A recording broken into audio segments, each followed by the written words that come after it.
کے لیے شہ کے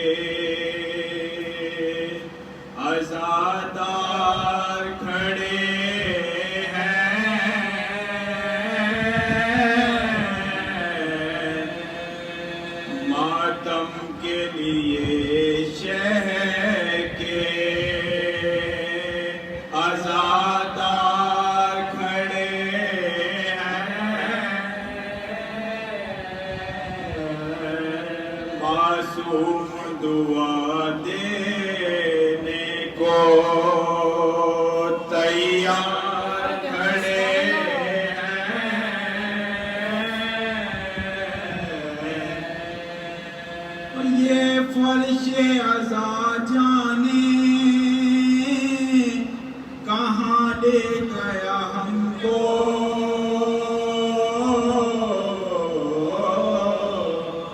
ہم بیٹھے ہیں اور خلد کے سردار کھڑے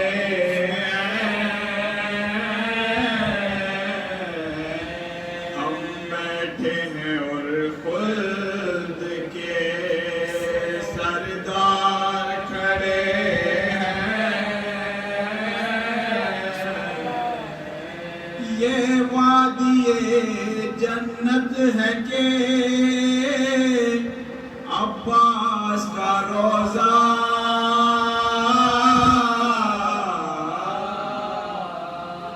دو چار نبی بیٹھے ہیں، دو چار کھڑے ہیں،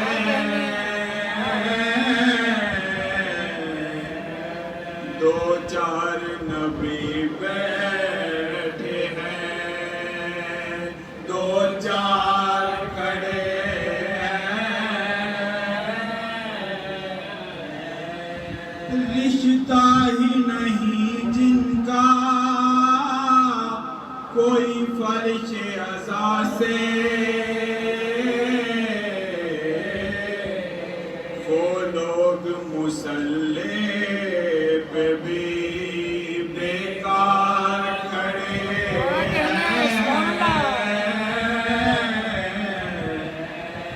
وہ لوگ مصلی پہ بھی بیکار کھڑے ہیں، اور اب دین محمد کو ہے کس بات کا خطرہ،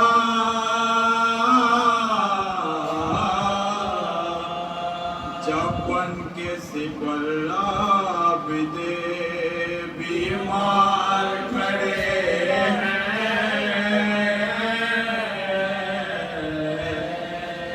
جب بن کے سپر عابد بیمار کھڑے ہیں، گزری بھی نہیں ہے ابھی اکبر کی سواری،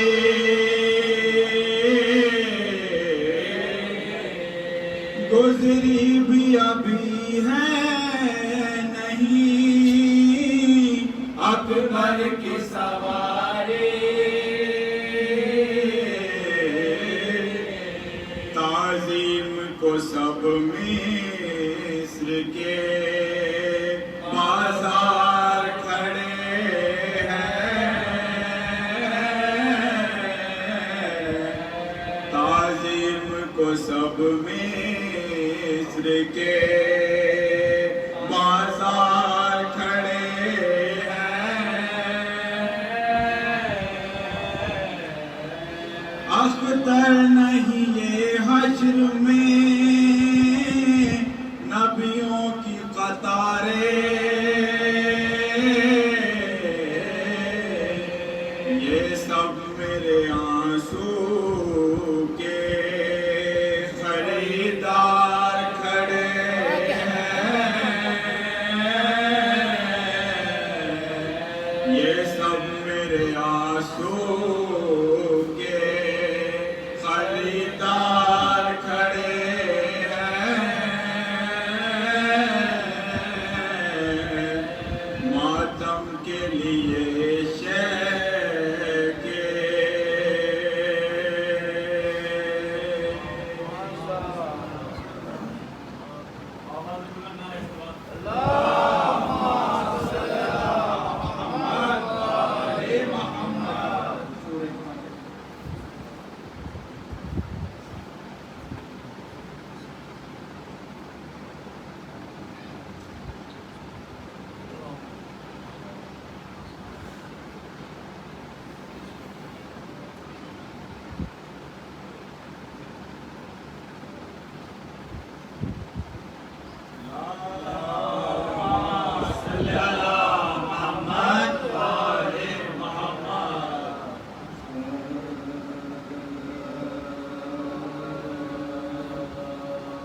اے مومنوں پھر آیا محرم کا مہینہ، اے مومنوں پھر آیا محرم کا مہینہ، شیعوں کے لیے خاص ہے یہ غم کا مہینہ، رونے کا مہینہ ہے یہ، ماتم کا مہینہ ہے، قتل شہنشاہ دو عالم کا مہینہ ہے، قتل شہنشاہ دو عالم کا مہینہ، فریاد کا گل فرش سے تارش بھرے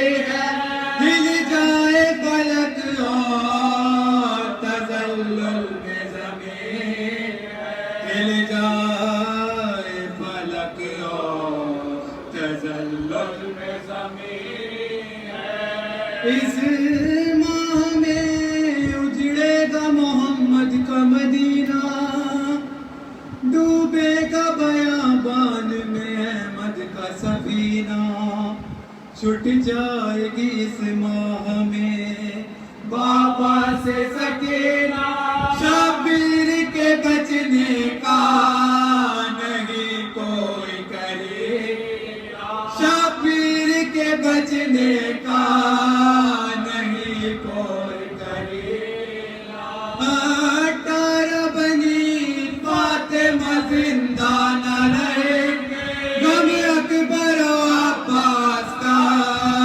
شبیر سہیں گے، غم اکبر و عباس کا شبیر سہیں گے، مر جائیں گے لب تشنا ہی زینب کے دلارے، مسلم کے پسر جائیں گے میدان میں مارے، ٹھنڈا جو علم ہوئے گا دریا کے کنارے، سر پیٹیں گے خیموں میں حرم روئیں گے سارے، سر پیٹیں گے خیموں میں حرم روئیں گے سارے، غم تیرے سال میں دکھلائیں گے کاسے، بن پیارے زمانے سے چلے جائیں گے کاسے، بن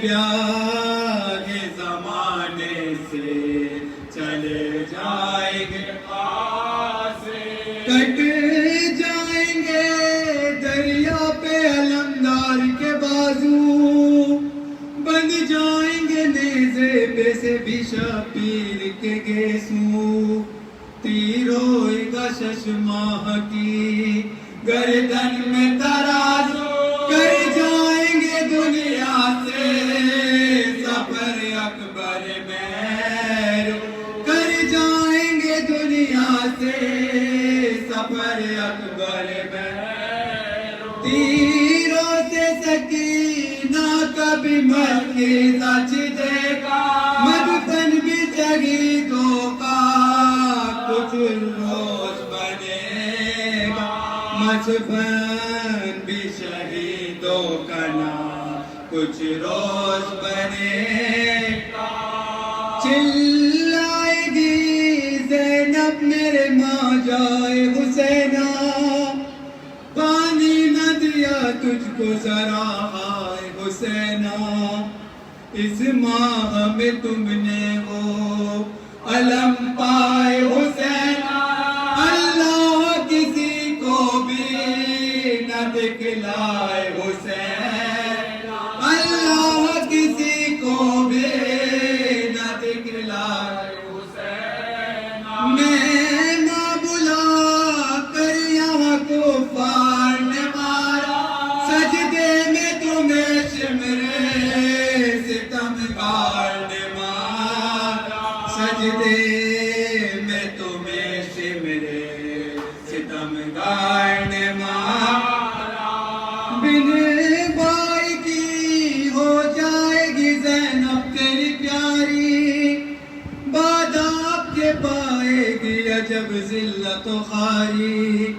لے جائیں گے تا شام کھلے سروں سے نعرے اس چاند میں تم پاؤ گے نیزوں کی سواری اس چاند میں تم پاؤ گے نیزوں کی سواری اونٹوں پہ حرم بلوے میں سر ننگے پھرے سجادے حزینر گئے آدھا میں گرے سجادے حزینر گئے آدھا میں گرے بل برج کا اکبر بھی کلیجے پہ سہے گا سکے کا لہو نہر کی ریتی پہ بہے گا 6 ماہ کا بچہ بھی سلامت نہ رہے گا عاشور کے دن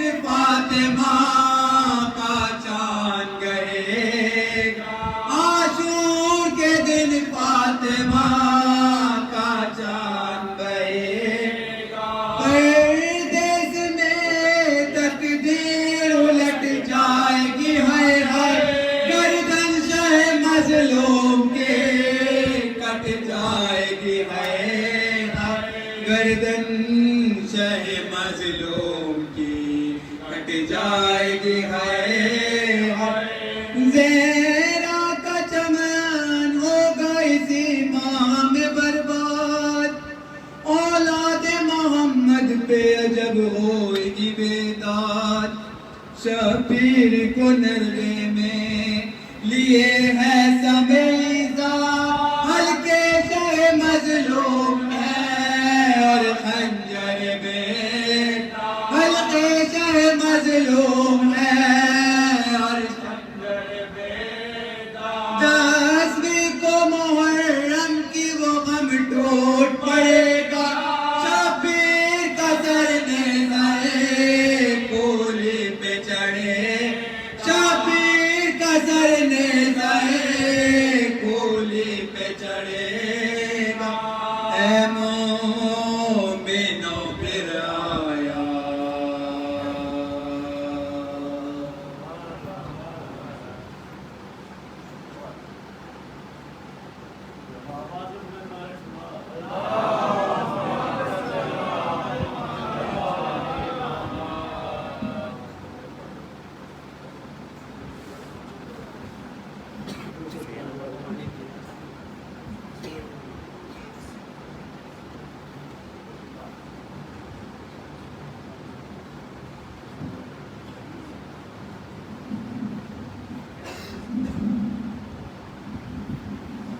آپ حضرات ڈسٹنس کا خیال رکھیں اور جس وقت یہ جگہ پر ہو جائے تو لوگوں سے گزارش کر کے ان کو اوپر بھیج دیجیے گا یہاں مجمع پڑھنے نہ پائے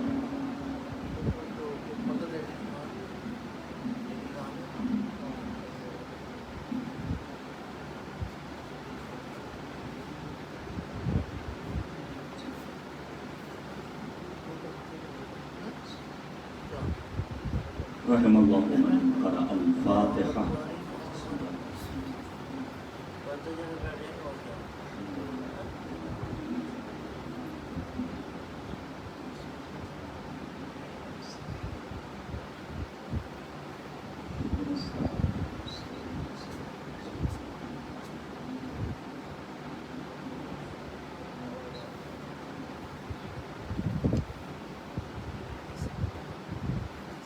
ماشاء اللہ لا حول ولا قوة الا باللہ العلی العظیم حسبنا اللہ ونعم الوکیل نعم المولا ونعم النصیر اعوذ باللہ من الشیطان اللعین الرجیم بسم اللہ الرحمن الرحیم رب اشرح لی صدری ویسر لی امری واحلل عقدۃ من لسانی یفقهوا قولی الحمد للہ الذی جعلنا من الباقین علی السید الشہداء الذي بكت له الأرض والسماء وناحت عليه الوحوش في الصحراء والطيور بين الفضاء وصلى الله على جده محمد المصطفى وعلى أبيه علي المرتضى وأمه سيدة النساء وأخيه أخي العلم والوفاء وبقية الأئمة الهدى وأنصاره المرمدين بالدماء وسائر المستشهدين بأرض كربلاء واللعنة الدائمة الباقية على قاتليه الأعداء وظالميه الأشقياء ما دام الصبح والمساء. أما بعد فقد قال الله تبارك وتعالى في القرآن الحكيم وهو أصدق الصادقين وقوله الحق. أعوذ بالله من الشيطان الرجيم. بسم الله الرحمن الرحيم. من المؤمنين رجال صدقوا ما عاهدوا الله عليه فمنهم من قضى نحبه ومنهم من ينتظر وما بدلوا تبديلا. صلوات الجيدة محمد.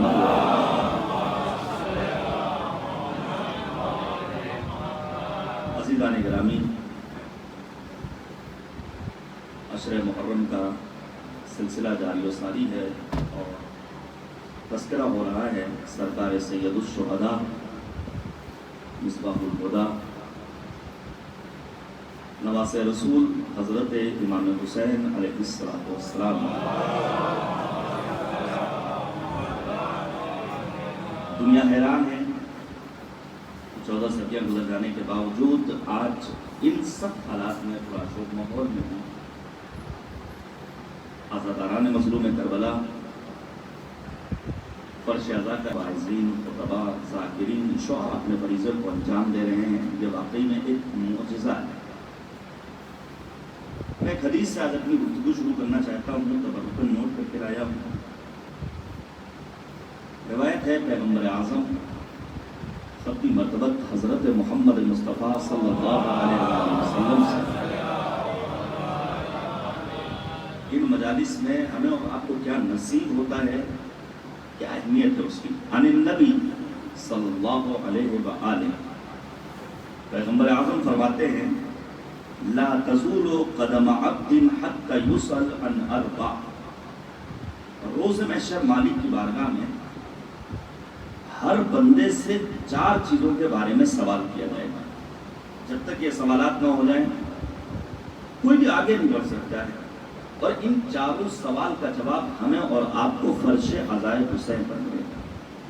پہلا سوال عن عمرہ فیما افنا.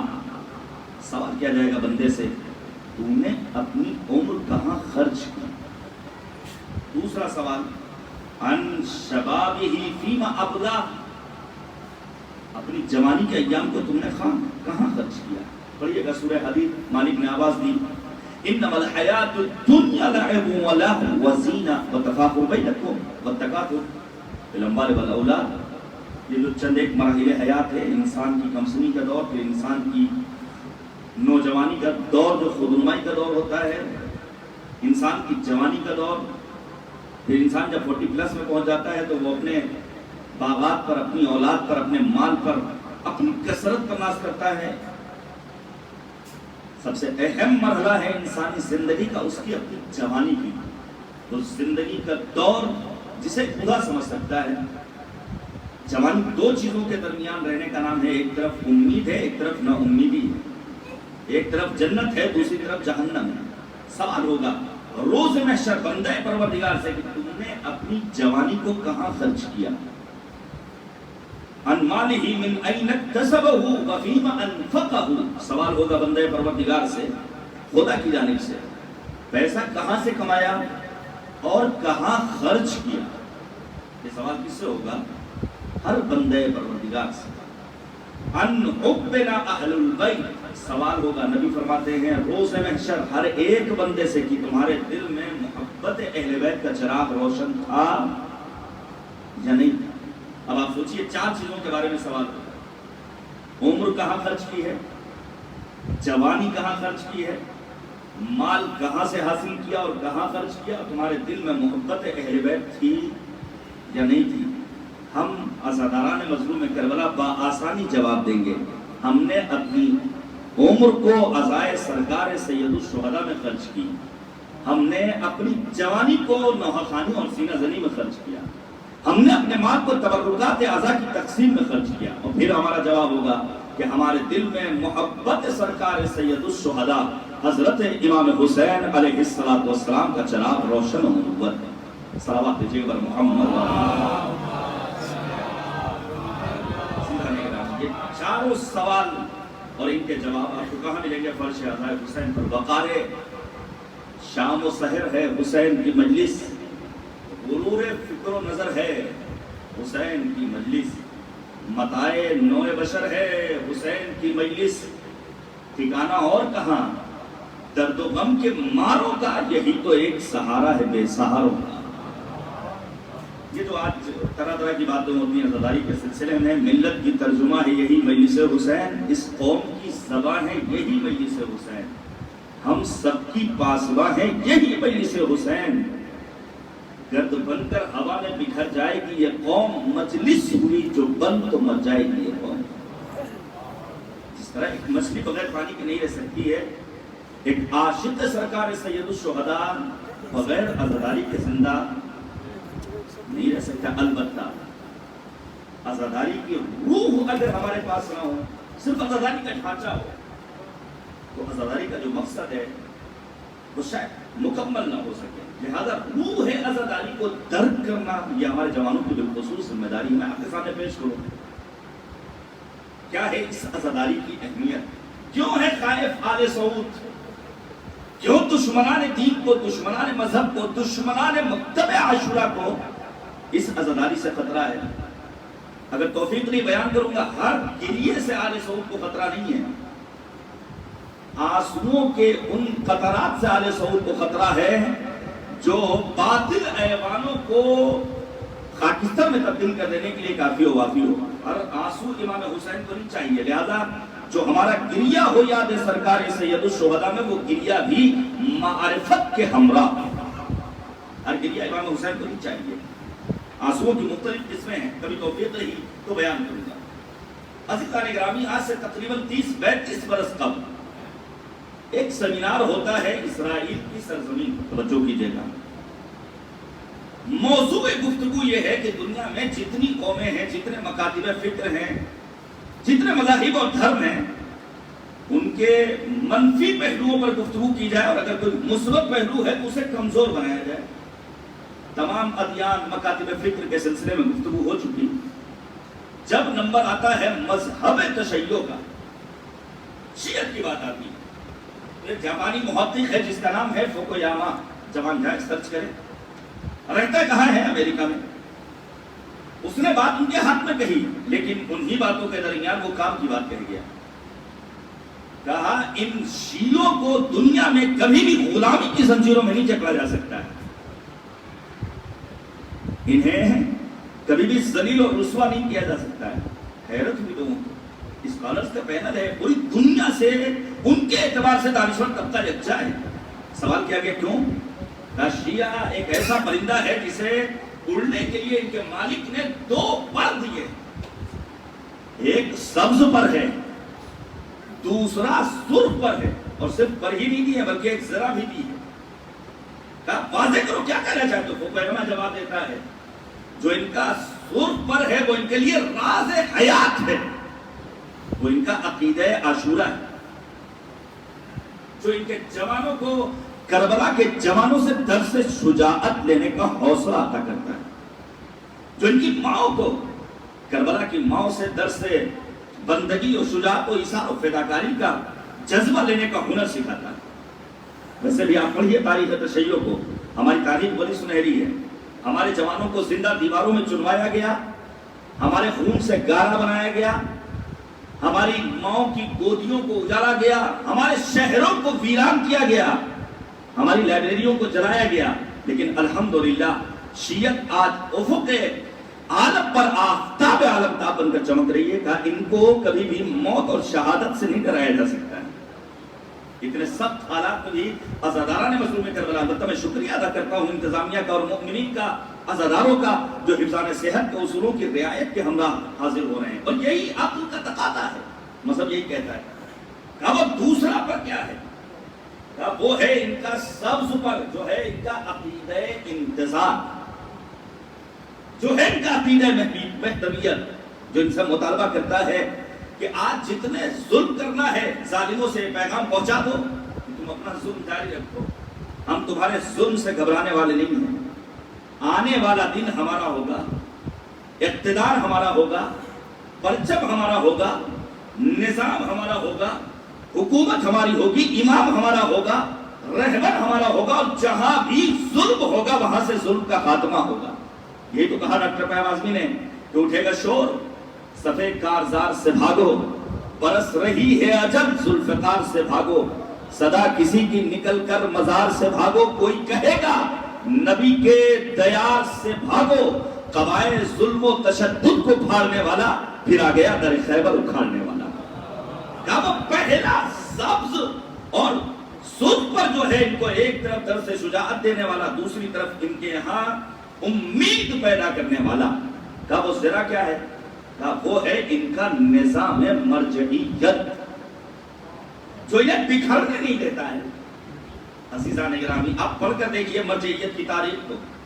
دور غیبت صغریٰ کا جب اختتام ہوا ہے اور دور غیبت کبریٰ کا آغاز ہوا ہے، پھر مرجعیت کی جو سنہری اور تاریخ ہے، چاہے وہ مرزا شیرازی اللہ مقامہ کا حرمت تمباکو پر مشتمل فتویٰ ہو، چاہے معمار انقلاب حضرت امام خمینی رضوان اللہ تعالیٰ علیہ کا سلمان رشدی کے قتل کے لیے فتویٰ ہو، یا پھر وہ عظیم فتویٰ محافظ کربلا مرجع علی قدر جناب آیت اللہ العظمیٰ سید علی حسینی سیستانی دامت اللہ الوارف کا ہو، کہ جن کے ایک فتوے نے کربلا کو، عراق کو، مقامات مقدسہ کو داعشیوں کے ناپاک وجود سے پاک کر دیا، اور پھر شاعر کو کہنا پڑا کہ مردان عشق کرتے ہیں سجدہ اسی طرف، مردان عشق کرتے ہیں سجدہ اسی طرف، کیونکہ نماز عشق کا قبلہ حسین۔ صلوات دیجیے گا پر محمد۔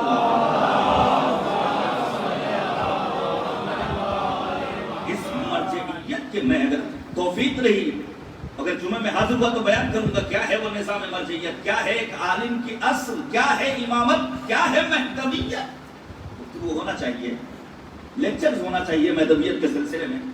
ہمیں معرفت نہیں ہے، یہ ماہ محرم اپنے وقت کے امام کو پہچاننے کا بہترین موقع ہے۔ عزیزان گرامی توجہ کیجیے گا، مگر باتیں بہت ہوتی ہیں مرجعیت کے سلسلے میں۔ وہ افراد جنہیں دین کا علم نہیں، جنہیں قرآن پڑھنا نہیں آتا، جنہیں حدیث سمجھنے کی توفیق نہیں، وہ آئے ہیں مرجعیت کے لیے گفتگو کرنے کی خاطر۔ یہ فتویٰ کیسے دے دیا، یہ تو سمجھ میں نہیں آتا، ایسا ہوتا چلا آ رہا تھا۔ نہیں، یہی فرق ہے ہم میں اور دیگر مکاتب فکر میں۔ بہرحال عزیزان گرامی، آپ توجہ کیجیے گا، میں دوسرے مرحلے پر پہنچ گیا ہوں۔ ایک طرف یہ عزاداری سرکار سید الشہداء، دوسری طرف وہ قرآن کریم۔ اس قرآن میں اور سرکار سید الشہداء میں بڑا عمیق رابطہ ہے۔ گزشتہ 2 مجالس میں نے عرض کیا، ہم اور آپ مختلف زیارتوں میں کیا پڑھتے ہیں امام حسین کی، السلام علیکہ یا شریک القرآن۔ شب قدر کی زیارت میں ہم امام حسین کو کن الفاظ سے تحفہ سلام روانہ کرتے ہیں؟ اشہد انک قد تلوت الکتاب حق تلاوتہ، میں گواہی دیتا ہوں کہ آپ نے قرآن مجید کی تلاوت کا حق ادا کیا۔ اب اس سے بڑا حق کیا ہوگا؟ علامہ دمیری نے لکھا ہے کتاب الحیوان میں کہ 4 ہستیاں ہیں جنہوں نے اپنی شہادت کے بعد گفتگو کی۔ ایک تو جناب یحییٰ ابن زکریا، دوسری ذات ہے مومن آل یاسین، جنہوں نے اپنی شہادت کے بعد آیت کریمہ کی تلاوت کی، قال یا لیت قومی یعلمون بما غفر لی ربی وجعلنی من المکرمین۔ میں گفتگو کروں گا آئندہ آنے والے دنوں میں کرامت ہے کیا، امام کرامت امام حسین کو کیوں کہا گیا، کیوں ہم زیارت عاشوراء میں اس کرامت کا مطالبہ کرتے ہیں۔ اور تیسری ذات ہے جناب جعفر بن ابی طالب، جنہوں نے جنگ موطا میں شہادت کے بعد قرآن کریم کی آیت کریمہ کی تلاوت کی، وَلَا تَحْسَبَنَّ الَّذِينَ قُتِلُوا فِي سَبِيلِ اللَّهِ أَمْوَاتٌ۔ خبردار، راہ خدا میں جام شہادت نوش کرنے والوں کو مردہ مت کہنا، انہیں گمان مت کرنا۔ اور چوتھی ذات ہے مظلوم کربلا حضرت امام حسین علیہ السلام،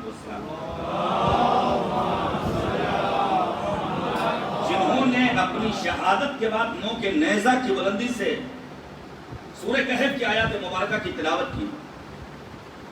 آیت مبارکہ وَسَيَعْلَمُ الَّذِينَ ظَلَمُوا أَيَّ مُنْقَلَبٍ يَنْقَلِبُونَ کی آیت کریمہ کی تلاوت کی. علامہ زمخشری بزرگ مفسر عالم اہل سنت انہوں نے لکھا ہے نواسہ رسول امام حسین نے اس لیے اس آیت مبارکہ کی تلاوت کی تاکہ ظالموں کو یہ معلوم ہو سکے کہ ان قریب خدا ان سے انتقام لینے والا ہے. عزیزان گرامی، امام حسین نے اپنی شہادت کے بعد رگ و پے میں جدائی کے بعد نو کے نیزہ کی بلندی سے قرآن کی تلاوت کر کے دنیا والوں تک ایک پیغام پہنچا دیا. جو مرنے کے بعد تلاوتوں کا محتاج ہو وہ عام انسان ہوا کرتا ہے، اور جو اپنی شہادت کے بعد نو کے نیزہ کی بلندی سے قرآن کی تلاوت کرے وہ نواسہ رسول فرزند زہرا حسین ہوا کرتا ہے.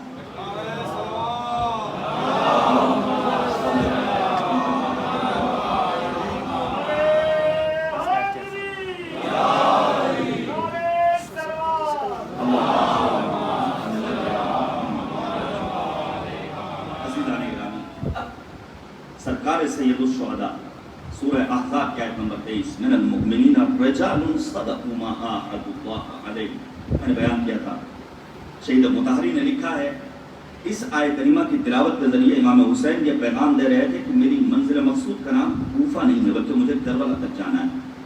وہ کیا ہے علل، وہ کیا ہے اسباب، وہ کیا ہے عوامل، کیا ہے وہ ریزن جس کے سبب امام مظلوم کربلا نے وقت کے ظالم و فاسق و فاجر کے سامنے بیعت سے انکار کیا اور خود اپنی قربانی دی، اپنے بچوں کی قربانی دی. معلوم تھا سرکار سید الشہداء کو کہ میری شہادت کے بعد میری بہنوں کے سروں سے رضائیں چھینی جائیں گی. خیموں میں آگ لگائی، تمام مصیبتوں کو برداشت کیا ہے مظلوم کربلا نے. کس لیے؟ تاکہ دین کی بقا کا سامان فراہم کیا جائے. اب توجہ کیجیے گا، میں مثال دوں. قرآن کریم میں چند ایک تنبیہات ہیں. متوجہ کیا ہے پروردگار نے جا بجائے انسانی ضمیروں کو جوڑا. بالکل اسی طرح جیسے انسان جب مریض ہوتا ہے، آج کے دور میں ممکن ہے کوئی ڈاکٹر یہاں پر تشریف رکھتے ہوں، میں ایک ڈاکٹر صاحب ہیں، میں کلی بات کر رہا ہوں، خدا کو سلامت رکھے. ڈاکٹر عباس صاحب یہاں موجود ہیں، بزرگ ہیں. ان حالات میں جو بھی گزرا ہے زمانہ، ہم نے بعض ڈاکٹرز کی، بعض میڈیکل سینٹرز کی وہ غیر اخلاقی حرکتیں دیکھی کہ انسانیت کا سر شرم سے جھک گیا. آپ سب نے دیکھا ہوگا. میں لکھنؤ میں تھا، آپ دہلی میں تھے، لیکن انہی حالات میں تھے ایسے صاحبان دل جو خدمت گزاری کر رہے تھے اور واقعی میں اپنا وقت صرف کر رہے تھے. میں انہیں آج بھی ہیں ایسے لوگ، میں ان کو سلام کرتا ہوں اسی امام بارگاہ سے. متوجہ کیا گیا ہے جا بجا قرآن کریم. سورہ حجرات آپ پڑھ لیجئے. پروردگار نے متوجہ کیا لا یغتب بعضکم بعضا، خبردار غیبت مت کرنا. ایحب احدکم ان یاکل لحم اخیہ میتا فکرہتموہ، کیا تم میں سے کوئی اپنے مردہ بھائی کا گوشت کھانا چاہے گا؟ زیادہ پرہیز کرو. اجتنبوا کثیرا من الظن، زیادہ بدگمانی کے شکار مت ہو. عزیزان گرامی، میں روایت پیش کروں آپ کے سامنے ایک پیغام. یہ جو بسا اوقات ہم ناراض ہو جاتے ہیں اپنے برادر مومن سے. کل میں نے وہ حقوق بیان کیے تھے جو معلّہ ابن خنیس سے امام صادق نے بیان کیے تھے. محفوظ ہوگا آپ کے ذہن میں، کرنا ریکارڈ ہو رہی ہے باتیں، آپ سنیے گا.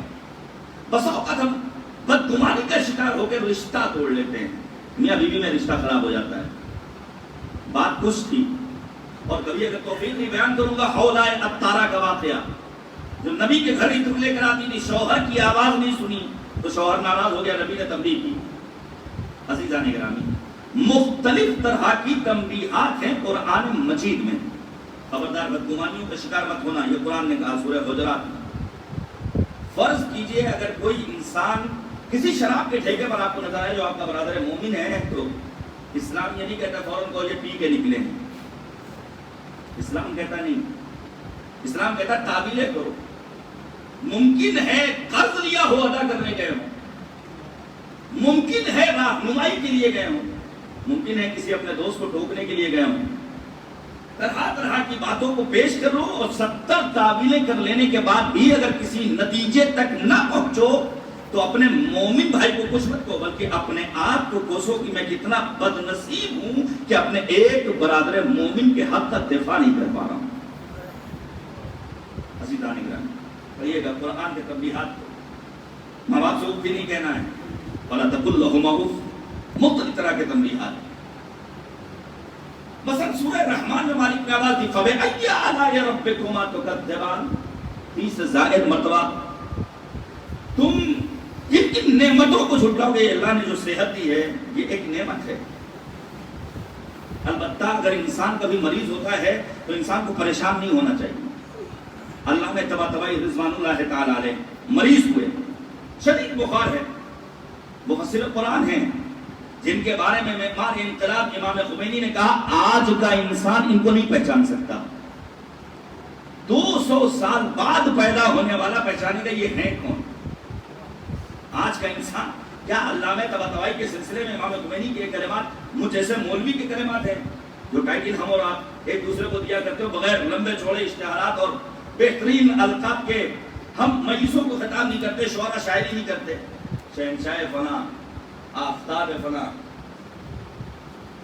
نہیں, وقت کا عظیم مرجع ہے. پڑھیے زندگانی ہے علامہ طباطبائی. لکھا ہے علامہ طباطبائی کی سوانح حیات لکھنے والوں نے کہ علامہ طباطبائی اس عظیم مفسر قرآن کا نام ہے جس نے قرآن کے ظاہر پر اس حد تک عمل کیا. یہ پیغام ہے قرآن کریم جس حجرے میں رکھا ہوتا تھا علامہ طباطبائی اس حجرے میں اپنا لباس بھی تبدیل نہیں کرتے تب جا کر وہ مفسر قرآن بنے. بیمار ہوئے کہہ رہے الحمدللہ الحمدللہ مسلسل الحمدللہ.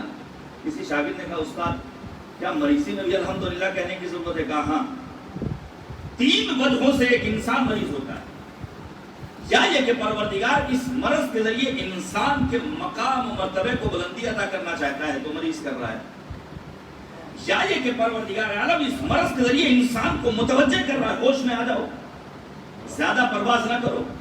آپ نے دیکھا ہوگا اپنے سماج میں جو برتھ ڈے پارٹیز ہو رہی ہیں, سسرال والے اپنا کیک لے کر آ رہے ہیں, ددیال والے اپنا کیک لے کر آ رہے ہیں. ایک کیک کافی اگر کاٹنے ہی ہے آپ کو, لیکن پرے پرواز جب بلند کر لیتا ہے آج کا انسان تو خدا کبھی کبھی متوجہ کرتا ہے ہوش میں آ جاؤ. اور پھر علامہ کہتے ہیں کیا یہ کہ پروردگار عالم اس مرض کو انسان کے گناہوں کا کفارہ قرار دیتا ہے. کہا تینوں صورتوں میں اللہ کا شکر ادا کرنا چاہیے. اگر اس مرض کے ذریعے پروردگار مقام و مرتبے کو بلندی عطا کر رہا ہے تب بھی الحمدللہ. اگر پروردگار عالم انسان کو متوجہ کر رہا ہے تب بھی الحمدللہ. خدا ہم تیرے شاکر بندے ہیں کہ تو ہمیں متوجہ کر رہا ہے. اور اگر پروردگار عالم اس مرض کے ذریعے ہمارے گناہوں کا کفارہ یہاں دے رہا ہے تب بھی خدا کا شکر الحمدللہ. عزیزان گرامی پروردگار نے قرآن مجید میں جا بجا متوجہ کیا ہے ہمیں اور آپ کو. مثلا مالک نے آواز دی سورہ رحمان میں فَبِأَيِّ آلَاءِ رَبِّكُمَا تُكَذِّبَانِ. میں تاکید کروں گا شہزادی کونین صدیقہ طاہرہ حضرت فاطمہ الزہرا سلام اللہ علیہا بیوی تو عالم نے فرمایا قارئ الحدید والرحمن وَإِذَا فَقَعَتْ جُدْعَ فِي السَّمَوَاتِ وَالْأَرْضِ سَاكِنُ الْفِرْدَوْسِ. سورہ رحمان پڑھنے والا, سورہ واقعہ کی تلاوت کرنے والا, سورہ حدید کی تلاوت کرنے والا روح زمین پر آسمان کی بلندیوں پر ساکن فردوس کے نام سے پکارا جاتا ہے. پڑھیے گا سورہ رحمان. ان نعمتوں کو جھٹلاؤ گے. کبھی مالک نے متوجہ کیا فَوَيْلٌ يَوْمَئِذٍ لِّلْمُكَذِّبِينَ, جھوٹوں پر لعنت کی ہے. اور میں آپ کو بتا دوں کبھی بھی کسی کے سجدوں کے نشان کو دیکھ کر اس کے ایمان کو مت رکھیے گا. معصوم نے فرمایا لا تنظروا الى طول رکوعهم ولا الى سجودهم.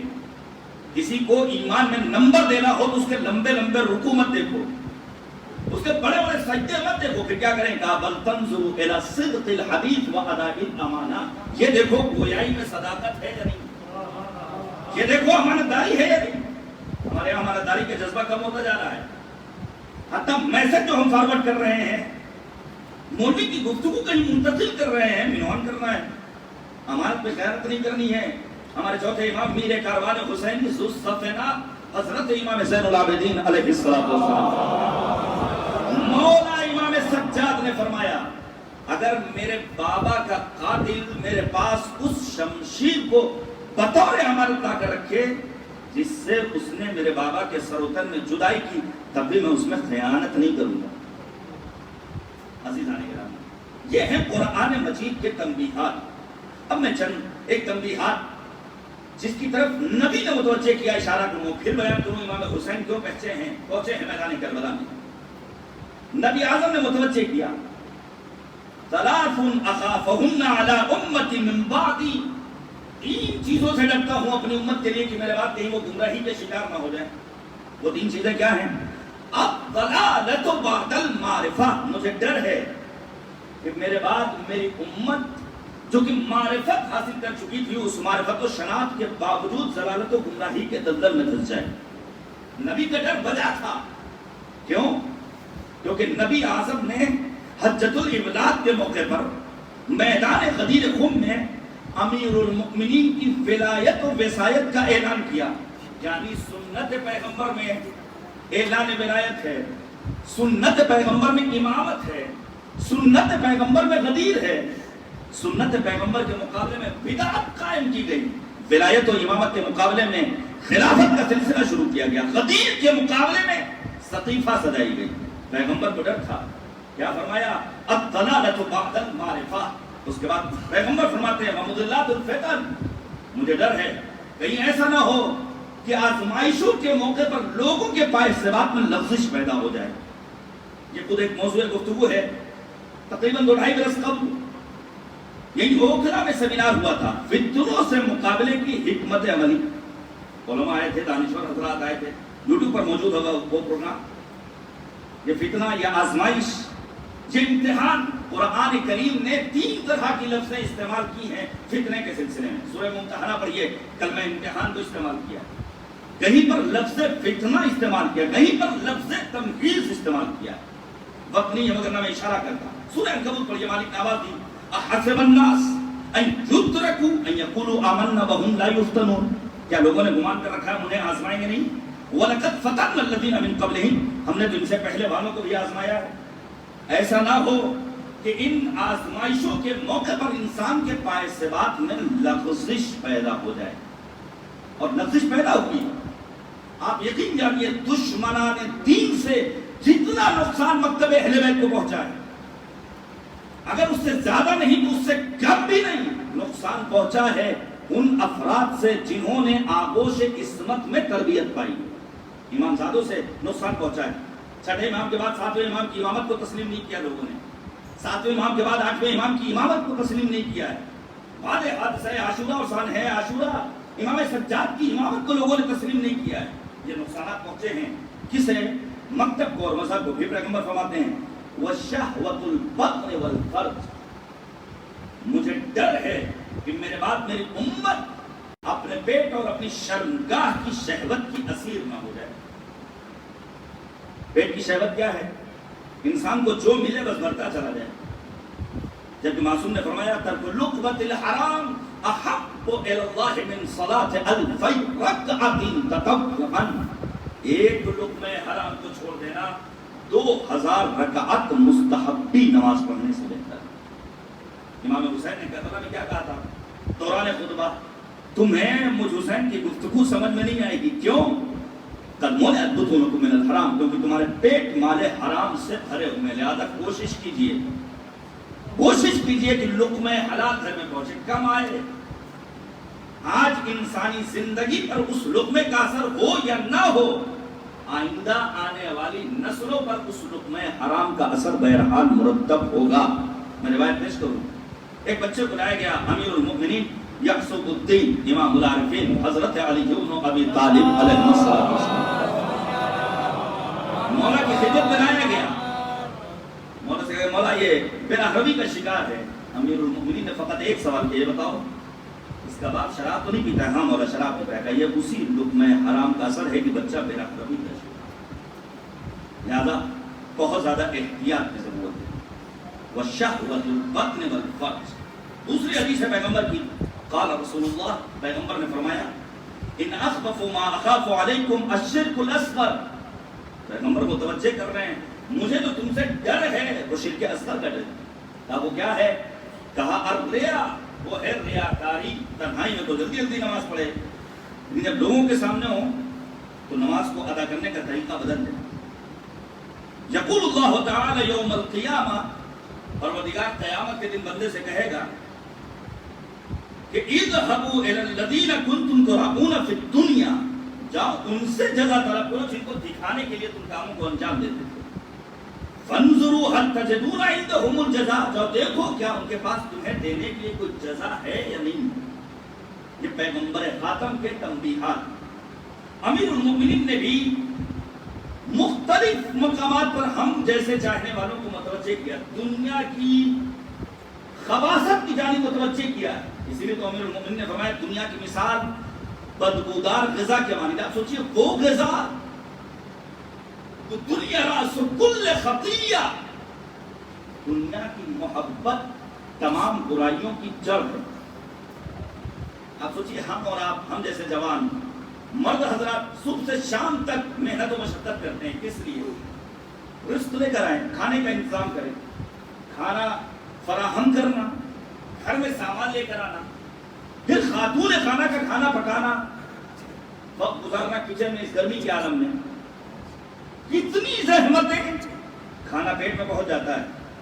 دنیا کی مثال اس بدبودار شے کے مانند ہے جسے انسان اپنے پیٹ سے جلدی باہر نکالنا چاہتا ہے۔ یہ علماء نے بیان کیا۔ تو کیا مطلب؟ ہمارا جوان کہے مولانا اس کا مطلب یہ ہوا کہ ہم گھر میں بیٹھے رہیں اور اللہ ہمارے رزق و روزی کا انتظام کرتا رہے؟ نہیں عزیزان گرامی، میں علامہ اقبال کو یاد کرنا چاہوں گا۔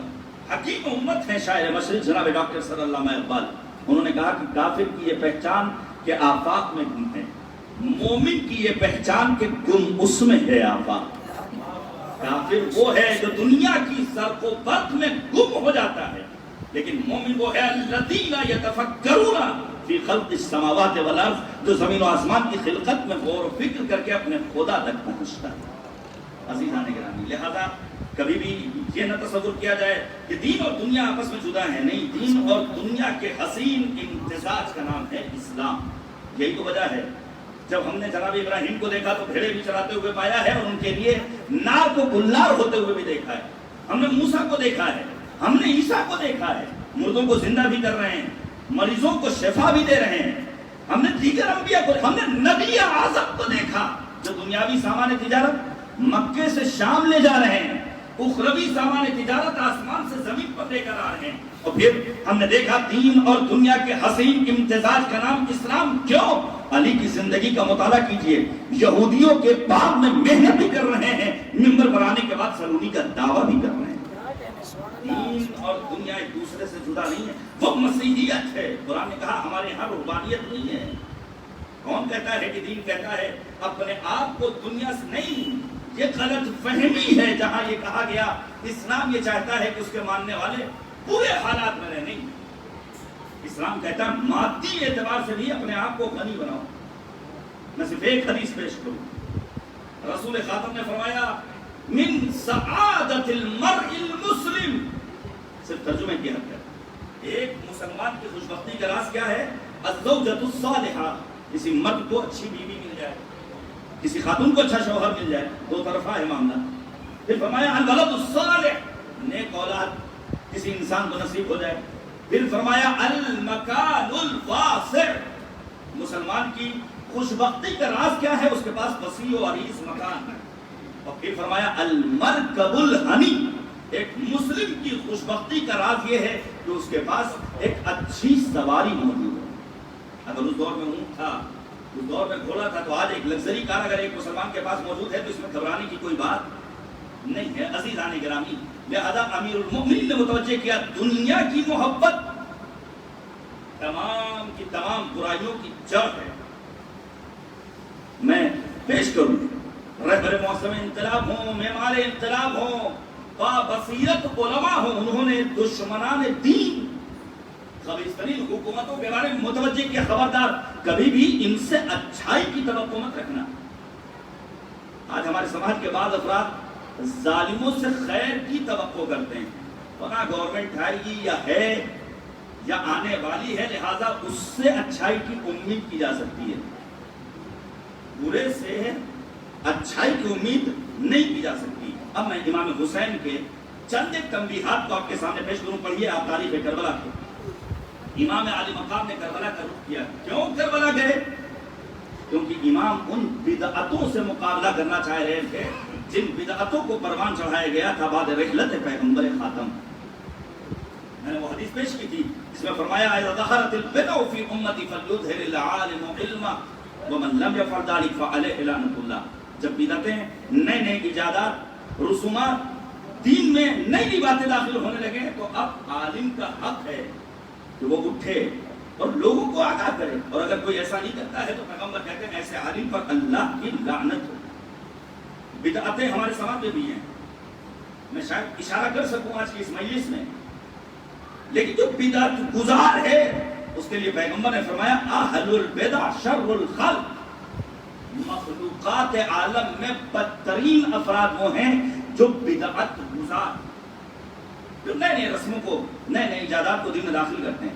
یا بعض روایات میں ہے نبی نے فرمایا اہل البدع کلاب اہل النار، کنز الاموال کی روایت ہے، متقی ہندی نے لکھا ہے، جو بدعت گزار افراد ہیں یہ جہنم کے کتوں کی خوراک ہیں۔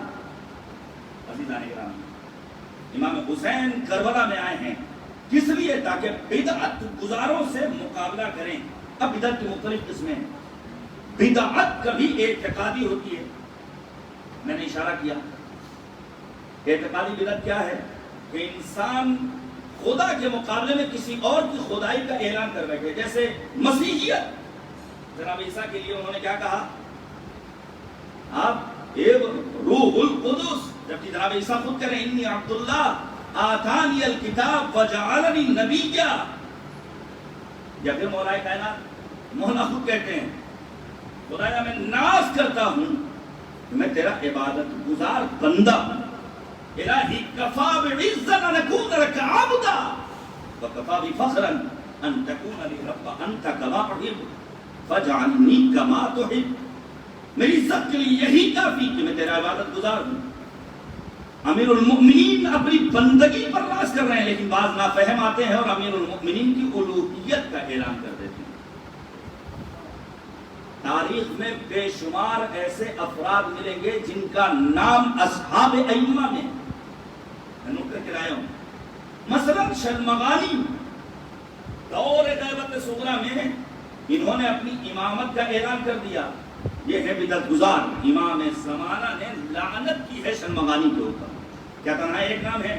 نہیں، ہلالی محمد ابن حسین شرعی، حسین ابن منصور حلاج، نہ جانے کتنے ایسے افراد آئے ہیں جنہوں نے ائمہ اطہار کے مقابلے میں کہیں حلول کا عقیدہ پیش کیا ہے، کہیں آنے کے بعد اپنی امامت کا عقیدہ پیش کیا، کہیں آنے کے بعد اپنی نبوت کا اعلان کیا ہے۔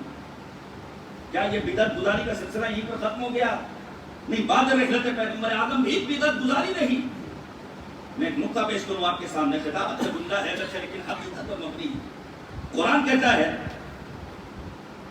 کہ اے پیغمبر خبردار قرآن میں تحریف مت کرنا، ولو تقبل علینا بعض الاقاویل، سورہ حاقہ پڑھیے گا، آپ کو محکم گرفت میں لے لیں گے، ثم لقطعناہ منہ الوتین، ہم آپ کی شہرگِ حیات کو کاٹ دیں گے۔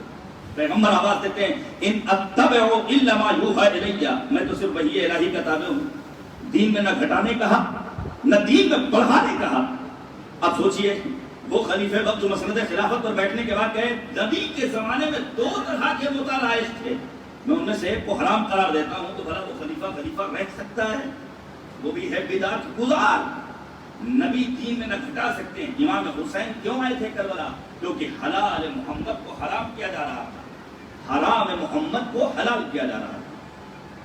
محمد ابن عبد الوہاب، ابن تیمیہ، وہابیت کا فکری رہنما، قبر پر نہیں جا سکتے ہیں، زیارت نہیں کر سکتے ہیں، رسول کی بارگاہ میں نہیں جا سکتے ہیں، یہ کیا تو شرک، یہ ہے بدعت گزاری۔ جبکہ سیرت پیغمبر کیا ہے؟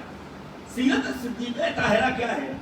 قبر جناب حمزہ پر جاتی تھی، جناب پیغمبر خاتم کی سیرت کیا ہے؟ مقام ابوہ تک جاتے تھے اپنی ماں جناب آمنہ کی قبر پر حاضری دینے کے لیے. ہوں گے مجھ جیسے بعض افراد جن کے ماں باپ کا سایہ ان کے سر پر نہیں ہوگا, خدا ہماری ماں کو سلامت رکھے, ہوں گے ایسے افراد. روایت کہتی ہے کہ اگر دعا قبول نہ ہو رہی ہو, پیغمبر نے فرمایا تو جاؤ اپنے مرحوم باپ کی قبر پر پیغام ہے لے کر جائیے گا. صرف سیوم 40واں چھماہی برسی تک بریانی تک محفوظ مت رکھیے گا باپ کی یاد میں. کہا جب بھی توفیق ملے جاؤ مرحوم باپ کی قبر پر فاتحہ پڑھو, توسل کرو خدا کی بارگاہ میں, خدایا تجھے واسطہ ہے میرے مرحوم باپ کا میری دعا کو قبول کر لے. نبی کہتے ہیں مرحوم باپ کے صدقے میں پروردگار دعا کو قبول کر لے گا. ایک جملہ کہنے دیجیے, اگر سلبی باپ اتنا بڑا فضیلت ہے کہ اس کے واسطے سے خدا کی بارگاہ میں دعا کی جائے تو خدا دعا کو قبول کر لیتا ہے, تو وہ علی مرتضیٰ جس کے لیے پیغمبر نے کہا انا و علی ابوا هذه الامہ, میں اور علی اس امت کے باپ ہیں. اگر نجف پہنچ کر زری کی جالی کو تھام کر ہم جیسے عاشقان امیر المؤمنین خدا کی بارگاہ میں مولا کے واسطے سے دعا کریں تو شرک اور بدعت کیسے ہو سکتا ہے؟ بدعت گزاری کی ہے محمد ابن عبد الوہاب نے. کبھی بدعت اخلاقی ہوتی ہے. اخلاقی بدعت کیا ہے؟ میں نے روحانیت کا تذکرہ کیا ہے. بعض ایسے مسیحی پیشوا اور رہبر جو شادی نہیں کر سکتے. کیا دینداری کا مطلب یہ ہے کہ انسان وہ جو پروردگار نے اس کے وجود میں اس کی فطرت میں شہوت رکھی ہے اس سے اپنے آپ کو محفوظ رکھے؟ پڑھیے گا قرآن مجید کے سورہ حدید کی آیت نمبر 27. میں صرف ترجمے کی بلکہ صرف قرآن کی حد تک پیش کر رہا ہوں. مالک نے آواز دی ثم قفینا علی آثارہم برسلنا وقفینا بعیسی ابن مریم وآتیناہ الانجیل وجعلنا فی قلوب الذین اتبعوہ رأفا ورہبانیہ ابتدعوها ما كتبناها علیہم الا ابتغاء رضوان اللہ. یہ رہبانیت ہے جسے انہوں نے خود پیدا کیا ہے. یہ ہے اخلاقی بدعت. اور اس کے بعد امام حسین میدان کربلا میں بدعت گزاری سے مقابلے کے لیے آئے. بدعت گزار کون ہے؟ یزید ابن معاویہ ابن ابی سفیان. ہمیشہ خطبہ اپنی انرجی صرف کرتے ہیں یزید پر لعنت کے سلسلے میں, ذاکر نائک کی باتوں کو بیان کرتے ہیں. نہیں, 1200 سال پہلے احمد ابن حنبل وہابی افکار رکھنے والے جن کی کتاب سے سب سے زیادہ استناد کرتے ہیں وہ کون ہیں؟ احمد ابن حنبل. میں پیش کروں گا, ان کے بیٹے نے ان سے سوال کیا ہے. قرآن کی آیت کریمہ کی روشنی میں احمد ابن حنبل نے اپنے بیٹے سے کہا یزید پر لعنت واجب. جس کے ہونٹوں پہ ہے بدعت کی صدا جاہل ہے, جس نے شبگیر کا ماتم نہ کیا جاہل ہے, ڈگریاں لاکھوں قبضے میں نرا جاہل ہے, دشمن آل نبی سب سے بڑا جاہل ہے. خالی ڈبوں میں بجز موجے ہوا کچھ بھی نہیں, چھو کے دیکھا تو قباؤں کے سوا کچھ بھی نہیں. جو انصاف پسند افراد ہیں انہوں نے اس بات کا اقرار کیا. احمد ابن حنبل کا بیٹا سوال کرتا ہے بابا یزید پر لعنت کرنا جائز ہے یا نہیں؟ یہ سوال اہمیت رکھتا ہے. غزالی جیسے انسان نے جو ایک متباہر عالم ہے کہا نہیں یزید پر لعنت جائز نہیں ہے. 2 مجتہد اٹھے تھے, ایک صحیح راہ پر گیا, ایک نے اشتباہ کر دیا. بلکہ آپ غزالی کے افکار کو بہت سارے اس طرح کے افراد اٹھے ہیں جنہوں نے یزید کا دفاع کیا ہے. جب احمد ابن حنبل نے جواب دیا یزید پر لعنت واجب ہے, کہا کیسے؟ کہا قرآن آیت کریمہ دلیل ہے.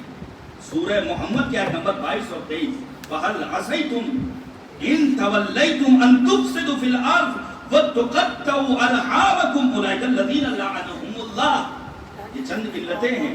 روح زمین پر فساد کرنے والے پر اللہ کی لعنت ہو, قطع رحم کرنے والے پر اللہ کی لعنت ہو. احمد ابن حنبل اپنے بیٹے سے کہتے ہیں یہ بتاؤ روح زمین پر یزید سے بڑا فاسد اور فساد برپا کرنے والا کون ہو سکتا ہے؟ بنی امیہ کو بنی ہاشم سے نسبت کی. قطع رحم کرنے والا کون ہو سکتا ہے یزید سے بڑا؟ لہذا اللہ کی اس کے اوپر لعنت. اب یزید کی جو بدعتیں ہیں اس کے چند ایک نمونے میں اس بچے ہوئے وقت میں پیش کروں. مثلا سورہ اعراف میں پروردگار نے نبی کی 5 ذمہ داریوں کی جانب اشارہ کیا ہے. سورہ اعراف میں آپ پڑھیے گا 9 مطالبات ہیں. یأمرہم بالمعروف نبی کی ایک ذمہ داری کیا ہے کہ وہ امر بالمعروف کرے، وَيَنْهَاهُمْ عَنِ الْمُنْكَرِ، دوسری ذمہ داری کیا ہے؟ نہی منکر کرے۔ امام حسین نے کیا کہا تھا؟ ان لم اخرج اشرا ولا بطرا ولا ظالما ولا مفسدا بل انما خرجت لطلب الاصلاح في امه جدي۔ اس کے بعد جملہ اريد ان امر بالمعروف وانهى عن المنکر۔ آپ یقین جانیے ہمارے سماج میں اگر یہ دو فروع دین میں سے زندہ ہو جائے تو سماج واقعی کربلائی ہو جائے۔ لوگ سمجھتے ہیں امر بالمعروف نہیں منکر مولویوں کی ذمہ داری ہے، گھر کے بزرگوں کی ذمہ داری نہیں۔ میں آپ کے سامنے پیش کروں، لکھا ہے، بلکہ لکھا کیا ہے، میں نے خود اس کتاب کو دیکھا ہے۔ شکاگو کے ریلوے اسٹیشن پر ایک محقق ہے غیر مسلم، اس نے کیا دیکھا، ایک جوان خاتون ہے ریلوے اسٹیشن پر اپنے پرس کو ڈھانکے ہوئے کھڑی ہے، ایک آتا ہے ہاتھ میں چاقو لے کر حملہ کرتا ہے، پرس کھینچ کر بھاگ جاتا ہے۔ مجھ سے بھی بعض افراد نے کہا ہمارے اپنے اعزاء اور دوستوں نے اس علاقے سے گزریے گا تو موبائل پر باتیں مت کیجیے گا، ہو سکتا ہے کوئی کھینچ کر بھاگ جائے۔ یہ زمانے کی تنزلی ہے، میں نہیں کہتا زمانے نے ترقی کی ہے، زمانہ دن بدن تنزلی کا شکار ہو رہا ہے۔ موب لنچنگ کیا ہے؟ یہ بھی جنتر منتر پر جو نعرے لگائے گئے یہ کیا ہے؟ آپ نے کبھی غور کیا؟ کہا میں نے دیکھا اس خاتون کے ہاتھ سے پرس کو کھینچا، چاقو لگایا، اس کا خون بہ رہا ہے، اور پھر میں دیکھ رہا ہوں جتنے ہیں سب گزر رہے ہیں، کوئی اس کا مقابلہ، اس کا دفاع نہیں کر رہا ہے، کوئی اس کے بچاؤ کے لیے آگے نہیں بڑھ رہا ہے۔ اب وہ آتا ہے اور اس نے تحقیق شروع کی کہ دنیا میں جتنے مذاہب اور بڑے دھرم اور ادیان اور مکاتب فکر ہیں، ذرا دیکھا جائے کس مذہب میں سب سے زیادہ امر بالمعروف اور نہی از منکر کی تاکید ہے۔ اس نے سارے ادیان کا مطالعہ کیا، آخر میں اس نتیجے پر پہنچا کہ وہ مذہب جس نے اچھائیوں کے حکم کے لیے سب سے زیادہ تاکید کی، جس نے برائیوں سے روکنے کے لیے سب سے زیادہ تاکید کی، وہ مذہب کوئی اور نہیں ہے سوائے مذہب اسلام کے۔ قرآن کریم میں متعدد آیات ہیں، پڑھیے گا سورہ توبہ، مالک نے چند ایک علامتیں بیان کی ہیں صاحبان ایمان کی، ان میں ایک علامت کیا؟ الآمرون بالمعروف، امر بالمعروف کا جذبہ پایا جاتا ہے، والناہون عن المنکر، نہی از منکر کرنے والے ہیں وہ آتا ہے، اور پھر امر بالمعروف اور نہی از منکر کے سلسلے میں کتاب لکھتا ہے، زخیم کتاب، جو آج آسمان امامت و ولایت کے 8ویں اختر تابناک حضرت امام علی رضا علیہ السلام کے حرم مبارک سے وہ شائع ہوتا ہے۔ وہ کتاب کہاں سے چھپی ہے؟ مشہد مقدس سے وہ کتاب شائع ہوئی۔ عزیزان گرامی، پیغمبر کی دو جو خوبیاں ہیں، امر بالمعروف اور نہی از منکر، پھر کہتے ہیں وَيُحِلُّ لَهُمُ الطَّيِّبَاتِ، پیغمبر کا ایک کام کیا ہے کہ اچھائیوں کو دوسروں کے لیے حلال قرار دیں، وَيُحَرِّمُ عَلَيْهِمُ الْخَبَائِثَ، جو بری چیزیں انہیں حرام قرار دیں، وَيَضَعُ عَنْهُمْ إِصْرَهُمْ وَالْأَغْلَالَ الَّتِي كَانَتْ عَلَيْهِمْ، غلامی کی زنجیروں میں جو جکڑی ہوئی انسانیت ہے اسے نجات دلائیں۔ اور اس کے مقابلے میں چند ایک مطالبات ہیں، وہ 4 مطالبات کیا ہیں؟ وَالَّذِينَ آمَنُوا بِهِ، جو ذات خدا پر ایمان لائے، جس طرح وہ اشہد اللہ الہ الا اللہ کہہ رہا اسی طرح کہے اشہد ان محمد رسول اللہ، صلوات دیجیے پر محمد، اللہم صلی علی محمد۔ اس کے بعد دوسری ذمہ داری ہے وَعَزَّرُوا، نبی اعظم کی حمایت کرے، نبی کی مدد کے لیے آگے بڑھے، زیارت پیغمبر پر جائے، ان کی خدمت تحفے سلام روانہ کرے، ان کے اہل بیت کا احترام کرے، وَنَصَرُوهُ، نبی کی مدد کرے، وَاتَّبَعُوا النُّورَ الَّذِي أُنزِلَ مَعَهُ، اس نور کا اتباع کرے جو پیغمبر کے قلب پر نازل ہوا ہے۔ کتاب انزلناہ الیک لتخرج الناس من الظلمات الی النور، قرآن مجید کے احکام کی پیروی کرنے کا حکم دیا ہے پروردگار عالم نے۔ اب آپ سن 61 ہجری کا جائزہ لیجئے، معاویہ کی موت کے بعد کیا حالات ہیں، کون ہے جو اسلام کا ٹھیکیدار بنا ہوا ہے؟ یزید دائم المسک شارب الخمر، بندروں سے کھیلنے والا، غسیل الملائکہ کے بیٹے عبداللہ ابن حنظلہ ہیں، جاتے ہیں شام کی سرزمین پر، یزید کی دعوت پر گئے، مدینے آنے کے بعد کہتے ہیں اگر عذاب پروردگار ہم پر نازل ہو جائے تو ہمارا حق ہے. کیوں؟ کیونکہ مسلمانوں نے آج کے دور میں ایسے انسان کو اپنا حاکم بنا رکھا ہے جو دائم المست رہنے والا ہے, مستقل شراب پینے والا ہے. آپ سوچئے ابو سفیان نے کیا کیا تھا. پہلے دن کسی برادر نے اشارہ بھی کیا تھا اپنے شہر میں. جب خلافت سوم کا دور آیا, ابو سفیان نابینا ان کے آخری پڑاؤ میں اپنی بس میں بلایا ہے خلیفہ وقت نے. ابو سفیان چونکہ دیکھ نہیں سکتا, لہذا سوال کیا یہاں کون کون ہیں. جب اس کو یقین ہو گیا سب اپنے ہیں, کہا اگر خلافت کی گیند ہمارے پالے میں آ گئی ہے تو اسے ہمارے پالے سے کہیں اور نہیں جانا چاہیے. یہ کیسا کفر ہے, یہ دین سے کیوں میرا حربی ہے.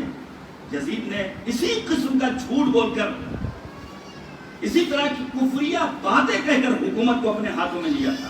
یہی تو کہا تھا لیبت ہاشم بالملک فلا خبر جاء ولا وحی نزل. یہ سب بنی ہاشم کا ڈھونگ ہے, نہ کوئی وحی نازل ہوئی, نہ کوئی پروردگار کی جانب سے پیغام آیا. یہ صرف حکومت کو حاصل کرنے کے لیے یہ کام کیا گیا. عزیزان گرامی, امام حسین نے اس حساس موقع پر یہ اعلان کیا مثلی لا یباہی مثلا, مجھ جیسا اس جیسے کی بیعت نہیں کر سکتا ہے. کیوں؟ پروردگار کے حکم کو مد نظر رکھا تھا سرکار سید الشہداء نے. مالک نے یہی تو کہا تھا تمہیں 3 طرح کی اطاعتیں کرنی ہیں, اطیعوا اللہ, اللہ کی اطاعت, واطیعوا الرسول, رسول کی اطاعت, واولی الامر منکم, صاحبان امر کی اطاعت. امام حسین نے یزید کے چہرے پر پڑی ہوئی اس نقاب کو نوچ کر یہ پیغام دے دیا جب تک ہمارے چاہنے والے باقی رہیں گے ان کی ذمہ داری ہے کہ اپنے وقت کے یزیدوں کو پہچانتے ہوئے ان سے اظہار براءت کریں. یہی کربلا کا سب سے بڑا پیغام ہے. تو دنیا کی ظالم طاقتیں یہ سن لیں, یہ سمجھ لیں کہ کربلا دہرائی جا سکتی ہے, پھر ظلم مت سمجھے, زمانہ اور ہے. میں نے آپ کے سامنے بیان کیا کہ ہماری تاریخ بڑی سنہری ہے. رب کریم کی بارگاہ میں یہ دعا کرتے ہیں خدایا ہمیں کربلا سمجھنے کی توفیق کرامت فرما. معبود واسطہ ہے محمد اور آل محمد علیہ السلام کا ہمارے اس ذکر کو اپنی بارگاہ میں شرف قبولیت عطا فرما. آئیے چند جملے مسائل کے پیش کرو, اپنے دلوں کو روانہ کر دیجئے. کربلا کی سمت میں تذکرہ کرنا چاہتا ہوں. دیباچہ کربلا سفیر حسین حضرت مسلم ابن عقیل کی شہادت ہے. بہت مختصر مسائل پڑھتا ہوں. چند ایک ہستیاں جنہوں نے اپنا گھر گھرانہ قربان کر دیا ذات سید الشہداء پر, ان میں ایک بنت امیر المؤمنین جناب زینب کبریٰ ہے, اور محمد کو قربان کر دیا ہے بی جناب زینب سلام اللہ علیہ نے میدان کربلا میں. ایک ذات اور ہے اور وہ ہیں جناب رباح, جنہوں نے اپنے گود کے بالوں کو قربان کر دیا. علی اصغر میدان کربلا میں ننھی سکینہ زندان شام, اور جب لٹا ہوا قافلہ گزر رہا ہے, سواریاں آمادہ ہیں, اس موقع پر جناب زینب نے جب رباب سے کہا تھا بھابی جان سواریاں آمادہ ہیں, محملیں تیار ہیں, چلیے مدینے چلنا ہے, رباب نے تڑپ کر یہی کہا تھا رباب مدینے جا کر کیا کرے گی. اس کا والی و وارث کربلا میں مارا گیا, اور اس کا شیرخوار بچہ میدان کربلا میں شہید کیا گیا. اس کی کم سن سکینہ زندان شام میں آرام کر رہی ہے, اجر و کمال.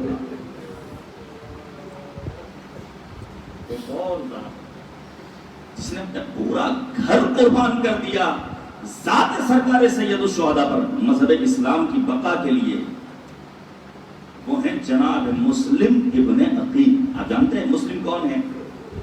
مسلم امیر المؤمنین کے داماد ہیں, جناب رقیہ کے شوہر ہیں. پروردگار نے 5 بچے دیے تھے مسلم کو. 2 بڑے بیٹے مسلم کے روز عاشور میدان کربلا میں امام حسین کی میت میں جام شہادت نوش کرتے ہیں. 2 کم سن بچے آئندہ برس محرم میں سن 62 ہجری میں 8 سے 11 محرم کے درمیان جام شہادت نوش کرتے ہیں. سن سکیں گے ایک اور بچی ہے جناب مسلم کی, جس کا نام تاریخ نے ہے حمیدہ یا عاتقہ ذکر کیا ہے. بیٹیوں سے انسان کتنی محبت کرتا ہے. یقین نوازی کی تھی سرکار سید الشہداء نے جناب مسلم کی شہادت کے بعد. لیکن ارباب مقاتل نے کیا لکھا ہے سنیں گے آپ. ارباب مقاتل نے لکھا ہے بعد شہادت امام حسین گھوڑے کی ٹاپوں سے پامال ہونے والے 8-9 بچوں میں ایک یتیم ہے مسلم جناب حمیدہ ہیں.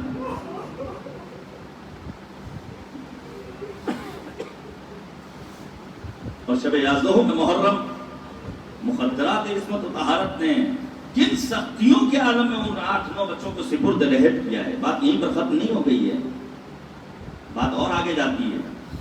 جب یہ لوٹا ہوا قافلہ سن سکیں گے آپ کے دل میں وہ محبت حسینی کی حرارت ہے جس کے لیے نبی نے فرمایا تھا ان لقتل الحسین فی قلوب المؤمنین حرارہ لا تبرد ابدا. 1400 برس گزر گئے, آج مجھ جیسے گنہگار کی زبان سے صرف مصیبت کے ان چند فقرات کو سن رہے ہیں تو آنکھوں سے آنسوؤں کا سلسلہ جاری ہے. سنیں گے آپ, میں سادات سے معذرت کے ساتھ عرض کرنا چاہتا ہوں.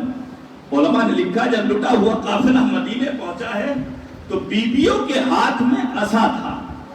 اور خدا کرے جو روایت کا دوسرا جملہ ہے وہ صحیح نہ ہو, ہر بیوی کے ہاتھ میں فقط ایک عصا, لیکن بدلہ کربلا بنت امیر المؤمنین علی کی شیر دل بیٹی زینب کبریٰ کے دونوں ہاتھوں میں عصا ہے.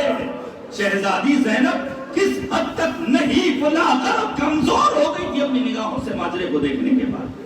تمام مصیبتوں کو اپنی نگاہوں سے پورا گھر جناب مسلم نے قربان کیا ہے. زوجہ مسلم بنت امیر المؤمنین جناب رقیہ, یزید نے ان کے گھر کو خاکستر میں تبدیل کر دیا تھا. اس سے بڑی مصیبت کیا ہوگی کہ شوہر مارا گیا ہے, بچے شہید کیے گئے ہیں, بیٹی کربلا میں بعد شہادت امام حسین جامع شہادت نوش کر چکی ہے, اور جب جناب رقیہ مدینے پہنچی ہے تو ان کا اپنا گھر نہیں ہے.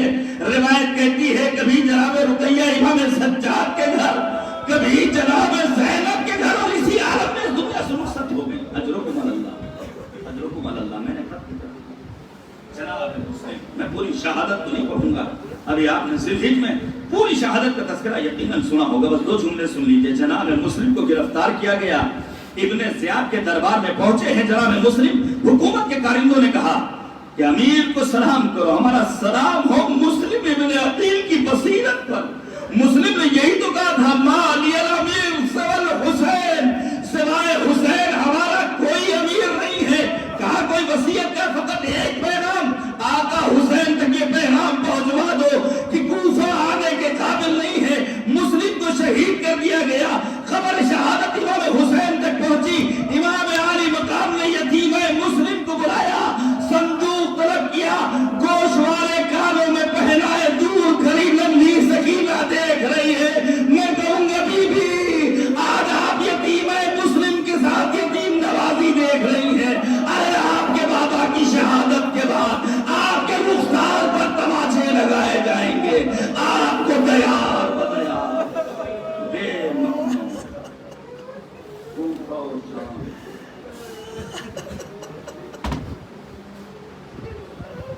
وَسَيَعْلَمُ الَّذِينَ ظَلَمُوا أَيَّ مُنقَلَبٍ يَنقَلِبُونَ إِنَّا لِلَّهِ وَإِنَّا إِلَيْهِ رَاجِعُونَ. رضا بقضائه وتسليما لأمره إلهي لا معبود الصلاة إلهي بحق الزهراء وأبيها وبعلها وبنيها وسر المستودع فيها بعدد ما أحاط به علم. خدایا ہماری اس عبادت کو قبول فرما. معبود واسطہ ہے محمد اور آل محمد کا. اس پرآشوب دور میں ضرورت ہے وقت کے امام کی, امام زمانہ کے ظہور میں تعجیل فرما. معبود واسطہ ہے محمد اور آل محمد کا. ان مجالس میں دامیں, درمیں, قدمیں, سخنیں شرکت کرنے والوں کے توفیقات خیر میں اضافہ فرما. اس سروع زمین پر جس جگہ بھی فرش عزائے حسینی کا اہتمام ہو رہا ہے معبود عزاداروں کی حفاظت فرما. عاشقان و موالیان امیر المؤمنین کی جان, مال, عزت و آبرو و ناموس کی حفاظت فرما. ہمارا ملک جو امن و شانتی کا گہوارہ رہا ہے معبود ہمیں اپنے ملک میں ہر سو امن و امان دکھائی دے. ملک سے شر پسند عناصر کو نیست و نابود فرما. اے معبود اس روح زمین پر جہاں بھی ظالمین ہیں انہیں نیست و نابود فرما، مظلوموں کی حمایت فرما۔ معبود یہ ہماری زندگی کا آخری محرم نہ ہو بلکہ آئندہ برسوں میں بھی سرکار سید الشہداء کی عزاداری کی توفیق کا رحمت فرما۔ علماء فاضل واعظین خطباء ذاکرین شعراء مراجع عظام بالخصوص رہبر معظم انقلاب حضرت آیت اللہ العظمیٰ خامنئی محافظ کربلا آیت اللہ العظمیٰ سیستانی سید مقاومت سید حسن نصر اللہ کے سائے کو ہمارے سروں پر قادر قائم و دائم رکھ، انہیں دشمنوں کے شر سے محفوظ رکھ، اسلامی انقلاب کی حفاظت فرما، اس انقلاب کو انقلاب امام زمانہ سے ملحق کر دے۔ معبود واسطہ ہے محمد اور آل محمد کا اس کووڈ جیسی منحوس عالمی وبا سے دنیا انسانیت کو بالعموم اور ہم عاشقان و موالیان امیر المؤمنین کو بالخصوص نجات کامل نصیب فرما۔ معبود ہمارے اعمال کو اس لائق بنا دے کہ امام ہمیں اپنے آوان و انصار میں شمار فرمائیں۔ ربنا تقبل منا انک انت السمیع العلیم ما تنفس